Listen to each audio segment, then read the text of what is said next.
Macam ni, kita bayar setahun 454 juta gaji KWSP dan sebagainya. Jadi kita boleh bayangkan 9,000 orang kan, kita bayar 400. Jadi kita ni penggerak ekonomi negeri. Kalau 450 juta tu kata kira-kira, technically TI ni menyumbang 1.2 juta sehari kepada pekerja.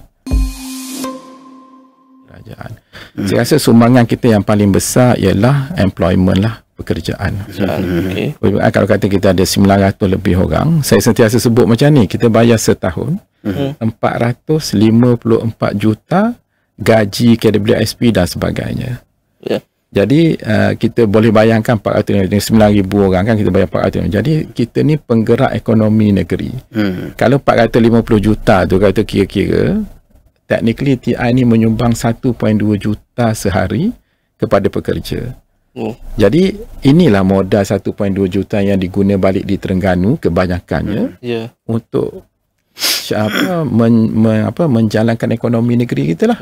Memberi laba balik pada negeri. Bila duit dapat pada rakyat, rakyat belanja supermarket pun hidup, Maidin pun hidup, kedai tepi jalan pun hidup, Petronas pun hidup.